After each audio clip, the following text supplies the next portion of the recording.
Sastra Jendra Hayuningrat Pangruwating Diyu. Nah, itu tuh apa Mbah? Kan ada yang bilang itu kitab suci atau apalah itu maksudnya gimana Mbah?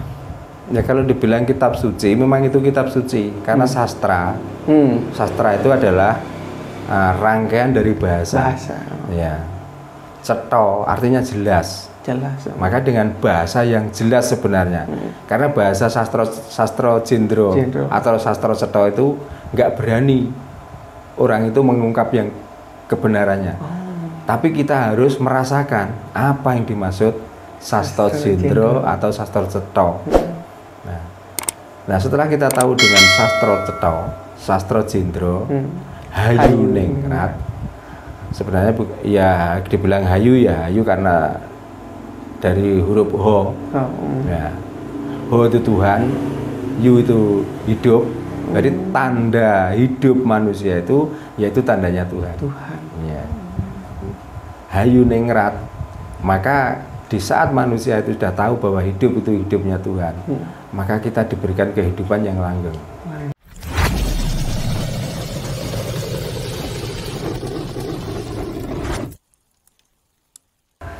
Maka Sri Haji Jayabaya sendiri juga tidak waktu itu di saat dia meramalkan juga tidak menyebutkan di Jawa ini yang mana.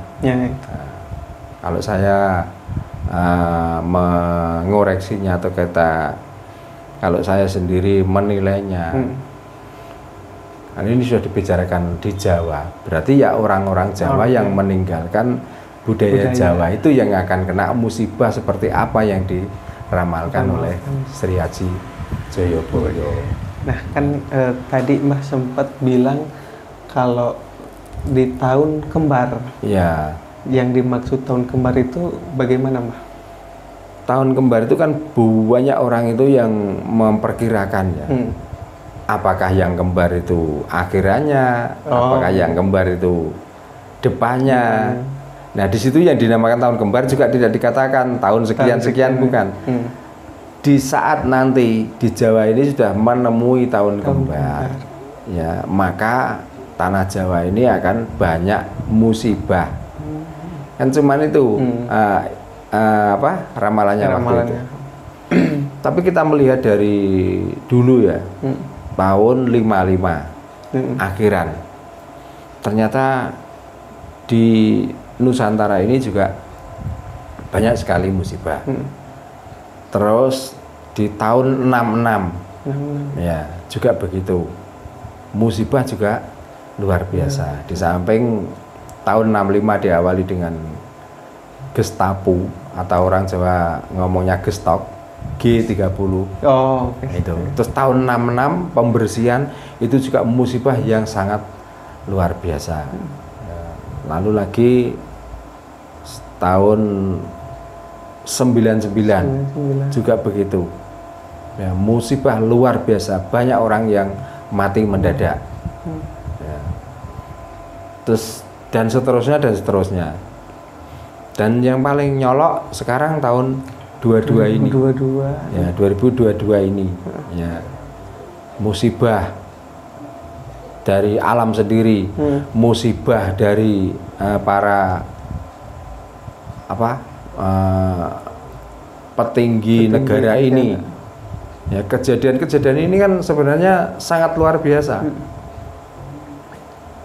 Nah ini kan sebenarnya mengingatkan pada kita sendiri, ada apa di balik ini semua, dan kenapa kan begitu, kok terjadi seperti ini. Nah kalau kita itu nggak sadar, kalau kita itu nggak kembali pada kesalahan kita, ya kita tuh menyalahkan ini, menyalahkan itu, ya karena ini begini, karena itu begitu. Nah sebenarnya ini kesalahan kita bersama sebenarnya. Ya mungkin orang-orang yang termasuk sombong, termasuk orang-orang yang sok keminter, ya, sebelum ada apa-apa sudah merencanakan dan merancang bahwa tahun ini akan terjadi ini, tahun ini terjadi ini. Lah ucapan kita itu doa. Nah, dari ucapan-ucapan orang yang tidak bertanggung jawab itulah maka alam kembali lagi seperti apa yang saya sampaikan kemarin. Bumi ini menjadi saksi. Maka dengan tanda-tanda yang diramalkan para leluhur kita waktu itu, maka disitulah bumi itu memunculkan musibah itu atau rencana orang-orang yang tidak bertanggung jawab itu. Gitu. Maka marilah kita kembali pada ajaran Jawa, karena kita itu mempunyai aksara 20 yang di situ lengkap menerangkan. Nah, mari kita kembali ke aksara 20 yaitu Hono Coroko, Dodo Sawala, Podo Jayanya, Mogo Botongo. Kembalilah ke situ. Karena Ho itu Tuhan. Tuhan apa maksud dari Tuhan? Ya Tuhan itu Ho, dari tidak ada menjadi ada ini. Nah, Hono, ya Tuhan, No itu menciptakan, yang tidak ada menjadi ada, artinya ono. Maka di ononya atau di adanya orang itulah di situ menjadi utusan. Ya. Apa bukti utusan? Yaitu cipto. Adanya manusia mempunyai pikiran. Ya. Rasa dari kalbu yang bisa merasakan. Terus ko-nya adalah karyo atau perbuatan atau tingkah laku atau karso, keinginan. Nah, itu. Jadi yang tidak ada, yang tadinya tidak ada menjadi ada, dan di adanya manusia itulah yang merencanakan sesuatu di alam ini dengan rasanya, ya, dengan kemauannya atau dengan karsonya. Maka setelah dengan adanya manusia menjadi utusan, mempunyai cipto, mempunyai keinginan, lalu keinginan itu dimasukkan ke rasa, dan rasa itu ditandai dengan pekerjaan, ya, maka di situ Dodo Sawala. Zat artinya hidup, Sawala artinya tidak bisa menolak. Dengan dayanya hidupnya manusia itu, kita itu hanya melakukan dharma hidup. Ya. Nah, dari dharma hidup itu ada karma, baik karma baik maupun karma buruk. Kita tidak bisa menolak. Ya, kita hanya berusaha untuk menghindari dari karma buruk menuju ke karma baik. Walaupun kita itu berusaha menghindari karma buruk itu, kalau Tuhan sudah menghendaki, kalau alam ini sudah menghendaki, kita tidak bisa menolaknya. Dodo Sawala, zat yang tidak pernah ingkar janji. Atau kita datan kena swala, artinya kita tidak bisa menolak. Gitu. Setelah Dodo Sawala Podo Jayanya, artinya sama-sama mempunyai hak hidup. Mau baik, mau buruk, kita itu sama-sama mempunyai hak hidup di dalam bumi ini. Maka buruk adalah suatu cermin bagi kita yang mempunyai merasa menjadi utusan itu. Maka janganlah kita itu mengikuti orang yang berbuat buruk. Podo jayanya, podo jayane. Nah, karena buruk adalah lawan katanya itu baik, maka kita melakukan tentang kebaikan itu. Tapi apakah baik itu seperti itu? Yaitu kriteria manusia. Dikala kita menyumbang itu dikatakan baik, ya itulah yang kita ikuti. Gitu. Kalau maling itu udah buruk, maka kita harus menghindari, jangan berbuat seperti maling. Karena apa? Mau buruk, mau baik, ya. Mau kita berbuat benar maupun kita berbuat salah, mogo bodongo. Artinya apa? Muhung kabeh mau bakal dadi batang. Artinya kita hidup di dunia ini pasti akan mati. Nah, di dalam hidup untuk menuju ke kematian itulah, maka kita itu yang wajib kita lakukan adalah membuat cerita hidup. Gitu. Jadi kita di dunia ini hanya membuat cerita hidup sebenarnya. Maka dari cerita hidup ini kita mau mengikuti hal yang buruk maupun hal yang baik. Gitu.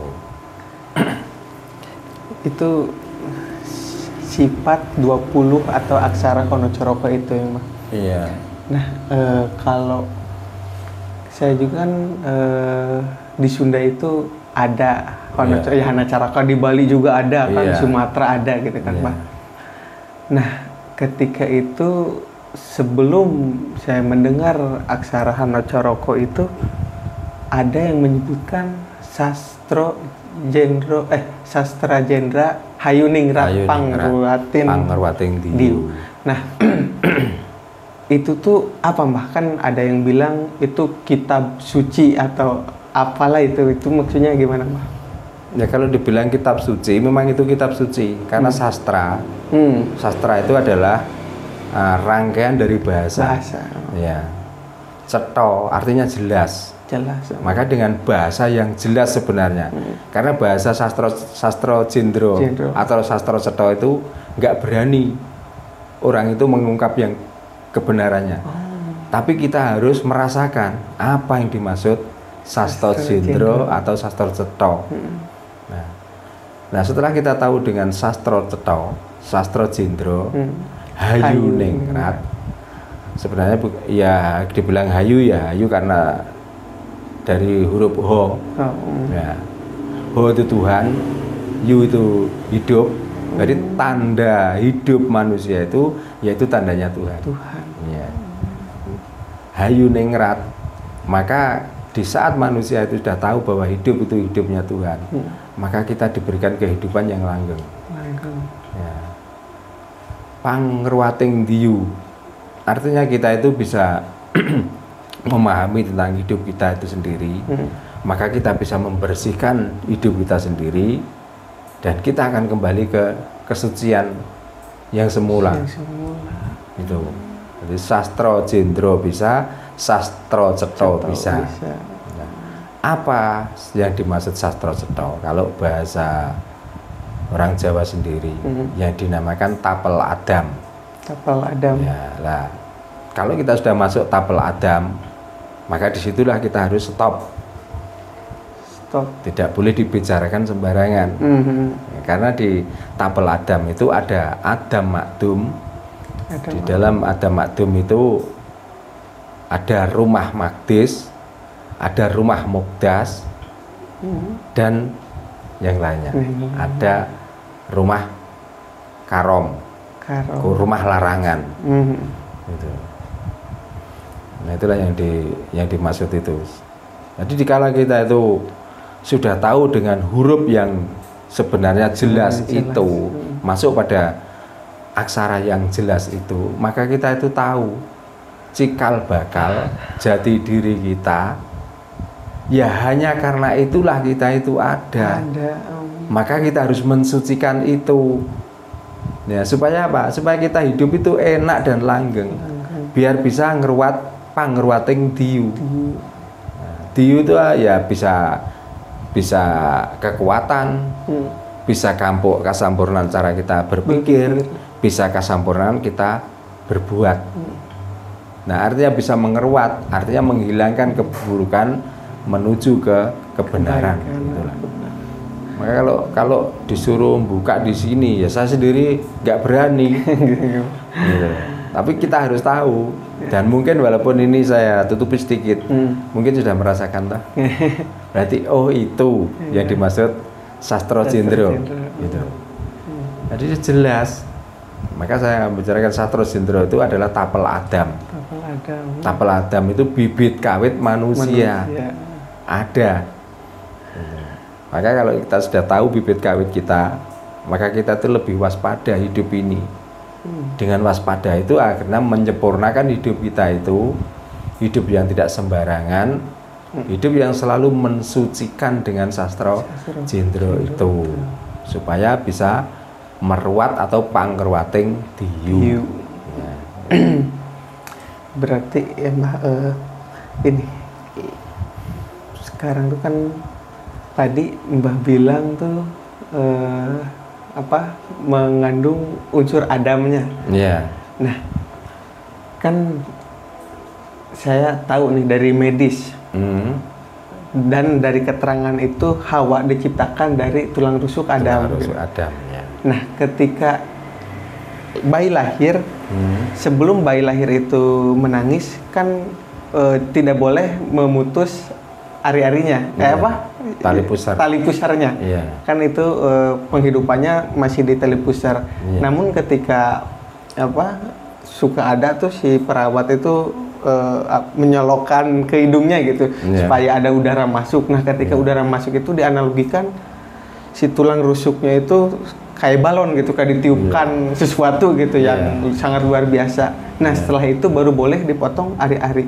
Apakah itu tanda bahwa Adam yang disebutkan itu adalah Adam saat penciptaan manusia? Jadi kan yang dianggap kita tuh Adam tuh adalah manusia yang pertama. Nah, apakah Jawa sendiri menganggapnya itu Adam adalah penciptaan manusia pas lahir itu? Seperti itu, Mas. Adam itu bukan penciptaan.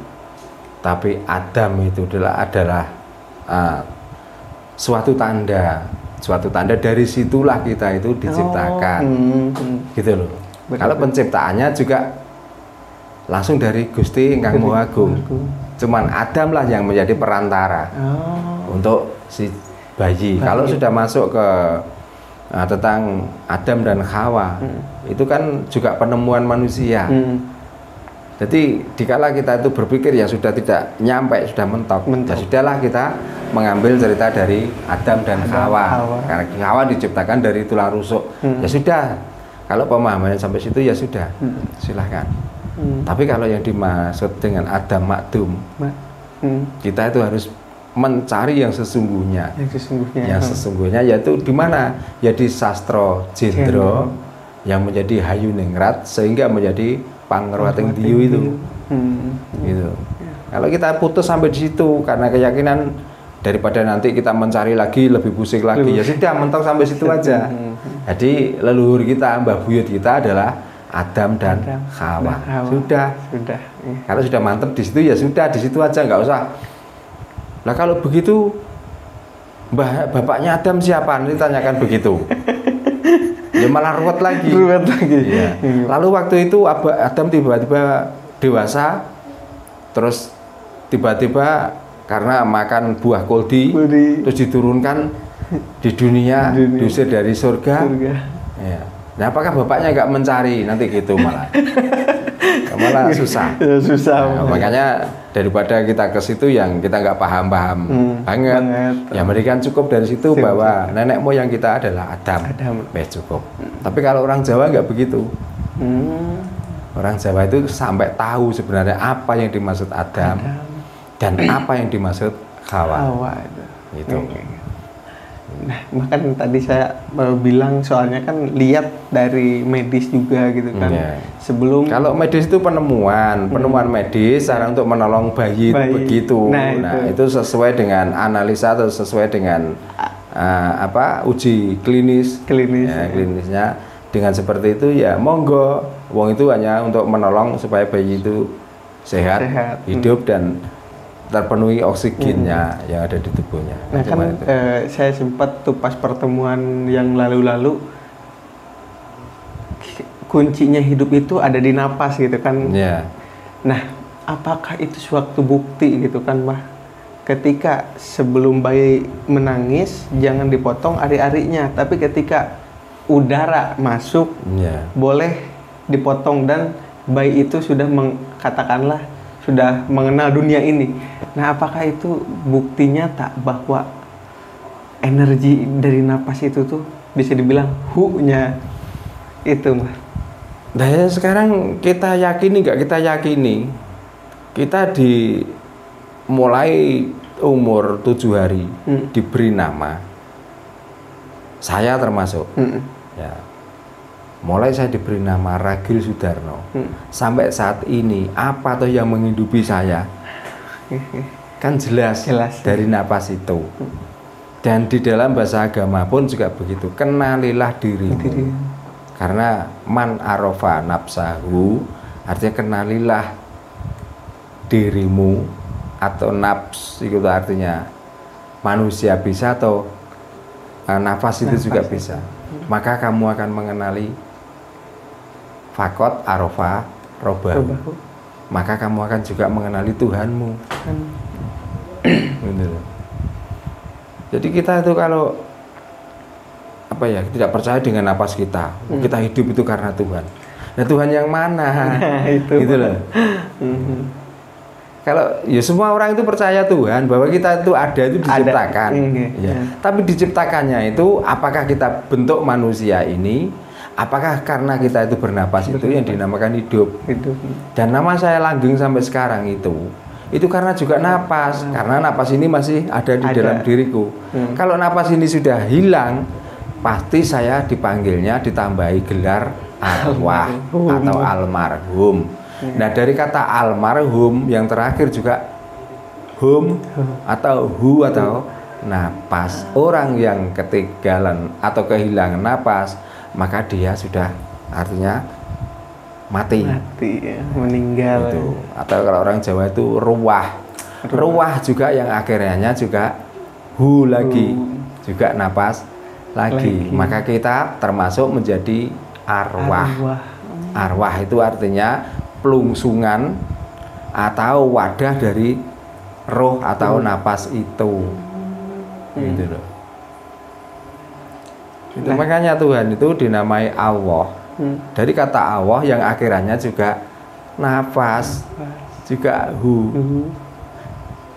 Gitu.